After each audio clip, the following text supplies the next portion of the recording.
Niché au cœur du sud-est de la France, se trouve un lieu où se mêlent tradition ancienne et inspiration moderne, la Drôme. Au cœur de cette région, et plus particulièrement du Diois, se trouve un trésor emblématique qui a captivé le sens des voyageurs et des amoureux de la nature depuis des siècles, la lavande. Dans ce documentaire, nous vous invitons à plonger au cœur du Diois, un territoire où la lavande déploie toute sa splendeur. Cultivée avec passion depuis des temps immémoriaux, la lavande du Diois est bien plus qu'une simple plante. Elle incarne la culture et un art de vivre.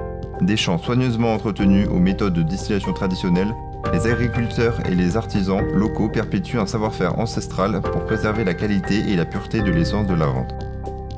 Vous découvrirez les atouts de cette plante aromatique à travers ses huiles essentielles, cosmétiques naturelles, tisanes relaxantes et bougies parfumées. La lavande du Diois est un véritable symbole de la région où ses couleurs vibrantes se mêlent à l'histoire et à la culture locale. Cette région se caractérise par une nature présente à chaque coin de rue, ses vignobles étendus, ses champs de lavande parfumés et ses villages historiques, parsemant la campagne. Vous plongerez au cœur de cette terre d'exception où la lavande est bien plus qu'une simple plante, c'est une véritable culture, un art de vivre. Un événement tant attendu se prépare dans les vastes champs de lavande du Diois. C'est le moment de la récolte, une période de l'année où les agriculteurs, avec une précision et une expertise sans faille, récoltent les précieux brins de lavande. La récolte de la lavande est une tâche minutieuse qui nécessite une connaissance profonde des plantes et une grande attention aux détails. Les agriculteurs du Diois, qui ont hérité de techniques ancestrales, savent exactement quand est le moment idéal pour cueillir les fleurs, afin de capturer le maximum de leur parfum. Alors nous, la particularité, parce qu'on est l'une des dernières distilleries à fonctionner comme ça, on est en traditionnel.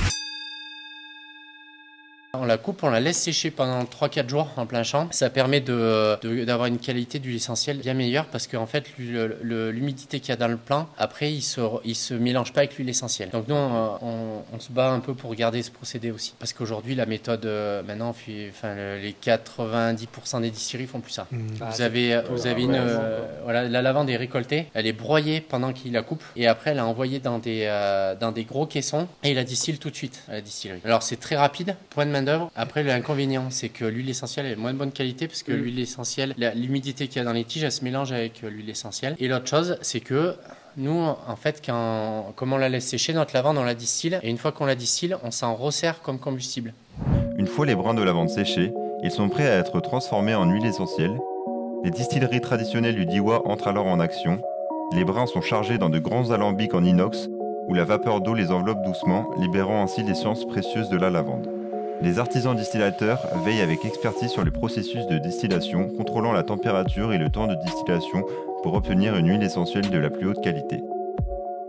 Chaque goutte d'huile capturée est le fruit d'un travail méticuleux et d'un savoir-faire transmis de génération en génération. Les distillateurs veillent à extraire l'essence la plus précieuse de la lavande, préservant ainsi son parfum envoûtant et ses propriétés bénéfiques.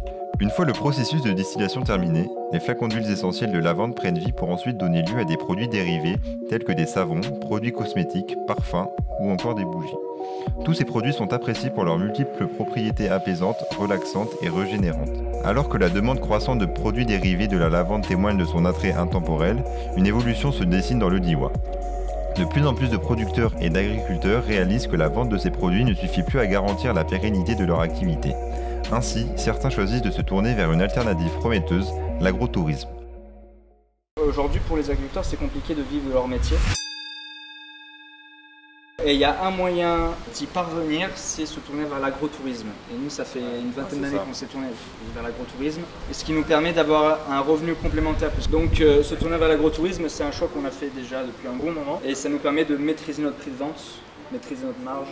Le tourisme, sur le chiffre d'affaires, représente 2/3 du chiffre d'affaires. Le but d'accueillir les clients, c'est de leur expliquer la lavande, le lavandin, leur expliquer son histoire, faire partager notre passion.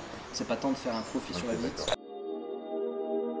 L'essor de l'agrotourisme autour de la lavande dans le Diois est également le reflet d'un paysage économique en évolution. La concurrence internationale, en particulier celle de la Bulgarie, qui est devenue le premier producteur mondial de lavande, a entraîné une pression sur les prix. La Bulgarie est le principal concurrent. Sur la lavande, au prix, il n'y a rien à dire. Là-bas, c'est 40 € le kilo d'huile essentielle, nous c'est 80. Ils divisent par deux le prix de la lavande, donc derrière, les parfumeurs vont plutôt se diriger par là-bas. Alors, pour ceux qui n'entretiennent pas forcément une image qualitative, etc. Voilà. Les producteurs du Diois ont dû faire face à cette réalité, avec une production locale qui ne peut rivaliser en termes de coûts.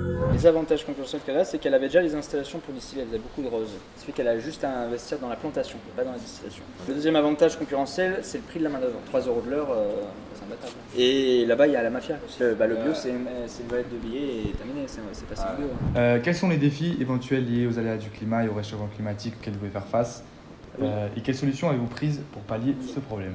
Alors, il y a la sécheresse, notamment le gel tardif et la sécheresse. Et il y a surtout des maladies. Alors, le défi de la sécheresse, on y prête moins attention. Alors, on y prête attention, mais que les autres secteurs agricoles, parce qu'on est moins touché. C'est une plante du sud déjà.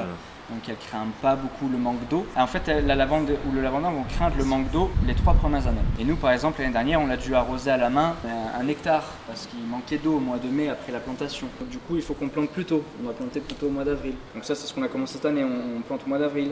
On fait un enherbement interrang pour s'il y a des grosses pluies torrentielles comme il y a eu ces 2 derniers jours, ça ravine pas, ça fait pas des trous, ça n'emporte pas la terre. L'enherbement interrang permet aussi d'éviter un insecte ravageur qu'on appelle la cicadelle de venir se reproduire, détruire la plante. Et s'il fait trop frais, elle va pas venir. En conclusion, ce stage de terrain nous a offert une perspective unique sur la place de la lavande sur ce territoire. Nous avons pu apprécier la richesse que peut apporter cette plante aromatique, tant sur le plan culturel que sur le plan économique. La lavande du Diois incarne un patrimoine précieux et constitue un exemple concret de développement durable grâce à l'agrotourisme.